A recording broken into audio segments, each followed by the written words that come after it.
So I got a great question from a viewer about trying to plan a family meal when different members of that family have different dietary needs. So in this video, I'm going to try to give you some tips that can make this whole process a little bit easier so that everyone in the house can eat. There's food for everybody. Let's jump in.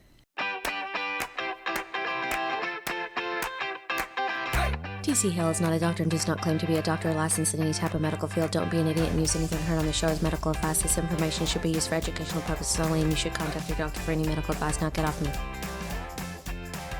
So it was over on our video for why these 8 diets fail for so many people that Mary asked, how do you plan meals for a family since everyone is different? And in this video, I basically kind of talked about 8 different very popular diets, and I explained why they would not work for some people. And the reality is that there is no diet that is right for every person because we all process foods differently. So to really optimize how a body is functioning, a person may need to eat differently from someone else in their house. And what I'm going to explain here and the tips that I'll give you will really work for really any variation that you might have. Like somebody in the house might need to be gluten-free, somebody else is vegan, somebody else is eating carnivore. The things that we'll discuss can help you work through that. But since she was asking on this video where we talk about some unique bio-individuality that can cause a person to want to change their diet a little bit, I'm going to talk about some of those specifics and the way that we do it to help manage everyone in the house. And if you don't know about some of these imbalances that we'll talk about in this video today, my book Kick Your Fat in the Nuts kind of teaches people how to run simple self-tests at home that they can run with tools they pick up like at a pharmacy or a health food store to get an idea of how their body's operating and what foods may be optimal for them. And the book is available on Amazon, but I'll put a link in the description below where you can get the whole thing totally for free, and that'll help you understand some of these imbalances that we're talking about here. But when most people are trying to cook for their family, it's important to understand that when you have kids involved, it's always going to be a challenge. You know, kids are always picky and they're ungrateful. Like, it's not like anybody's going to have a kid be like, oh, thank you for slaving over this hot stove to prepare this meal for me, papa. Like, no kid is saying that. They're ungrateful little varmints and they're really picky. And I get it. I get being a kid. When I was a kid, the only thing I would eat was a peanut butter sandwich that had to be cut in squares. Like if she cut it in triangles, it was going back to the kitchen and my mom would have to make it again. So I understand what it's like to be a picky kid, but it can just make everything a little bit harder to figure out. So I like to see people approach this like, oh yeah, it's kind of hard anyways, so let's just see if I can make this work for my family. And when you're dealing with a household, the odds are that some people in the household are going to be more balanced than others, and they may not have as strict of a situation where they really need to optimize what they're eating at every meal. A lot of people, as long as they're eating some of the things that are right for their body chemistry, most of the time, they're going to do great. And maybe somebody in the house is using specific supplements to really help correct some of these imbalances so that maybe the food choices are not going to be as important. Maybe they're putting a lot of effort in other areas that allows them to have a little bit more freedom in their diet. But for most people that read our books and take our courses and they're looking to really make their diet specific for their body chemistry, most people are either going to be dealing with a situation where they want to change their diet to help correct an imbalance of an anabolic or catabolic imbalance at the cellular level, or there's going to be a need to reduce carbohydrates or a need to increase carbohydrates.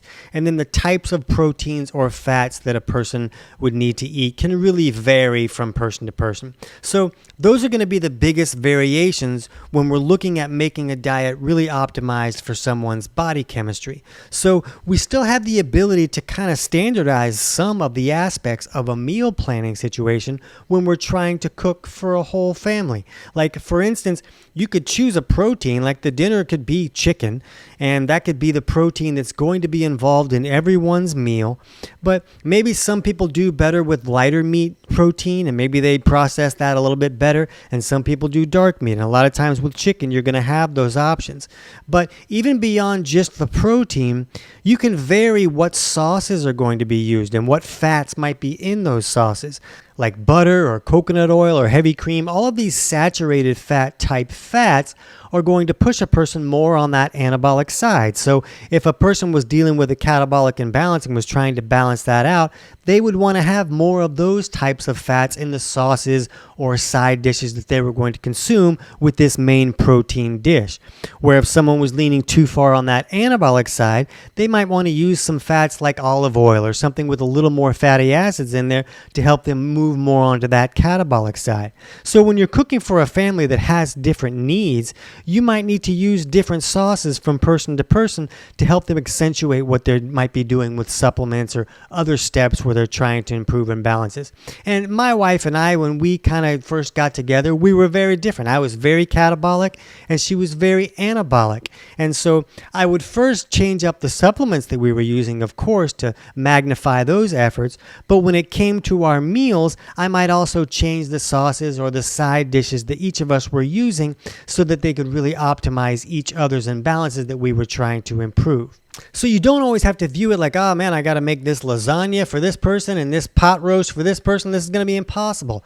You can make a meal that's very similar with the same protein choices and just vary like the sauces or the side dishes. So for example, I eat a lot less carbs than most people in my house. So dinner could be a specific protein type, but then I might make some vegetables or I might make a side dish for other family members that need more carbohydrates, and then I just won't eat that side dish. So don't view every single meal or side dish or entree as every person has to consume that. Depending on what a person's needs are, they may only have a few of these different things in the meal. Another tip that can be really helpful is to work in leftovers. If there's only one person in the household that has this major restriction where they really can't have this specific type of food, but everybody else wants to have that food that night, then you can give everybody the dinner they want, and the person that can't have that can have some type of leftover that is suitable for them. I like to set up a cooking day every week, or maybe 2 of them during the week, where I make a lot of protein ahead of time. Maybe I'll cook a lot of chicken or maybe some steak or some other form of protein, where I'll keep that in a glass container in the refrigerator and it's ready to go for any meal where, oh man, I forgot it's lunchtime. I didn't cook anything. I'll just heat this up. Or, oh, everybody's going to eat this stuff and I don't want to eat that, so I'm just going to have some leftovers. So if you have leftovers specific to a specific person's needs, that's kind of always there in case a meal comes up where it's not really optimal for them. So if you can create a cooking day or 2 per week and get yourself some high quality glass containers where that food will stay in the container without leaching all these plastics and other stuff into the food, and then you're in really good shape. You're set up to succeed. A lot of times bad meal decisions come from nobody planned anything and, oh man, now I'm starving and I'm going to make horrible decisions like golden grams in a taco shell is a good idea. So if we can plan ahead and have some of these foods prepared already for an emergency, then they're there and they're ready to go and we can make better decisions. We can also make it a lot easier to make the whole family's meal. And just keep in mind that the goal should be that a lot of this is temporary. A lot of restrictions that we talk about when it comes to food have to do with digestive malfunctions. If someone's bile is not flowing, they can't really process fats very well, they may need to eat a lower fat meal until they can correct that. If someone can't break down proteins because they're not making enough stomach acid, they may have to adjust the proteins that they're consuming because dark meat might be harder for them to break down. So when we're looking at these factors, when we're trying to figure out the optimal meal, we should view these as temporary situations because the goal should be to fix those digestive malfunctions that are not going well.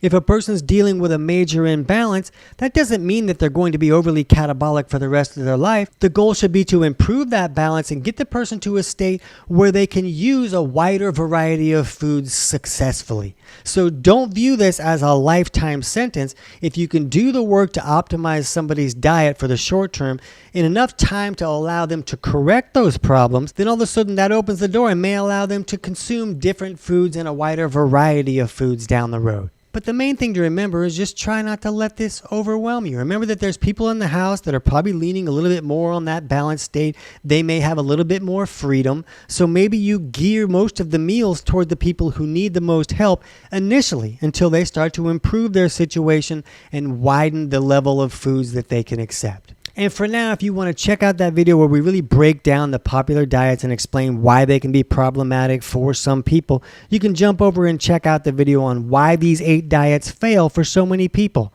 Thanks for watching.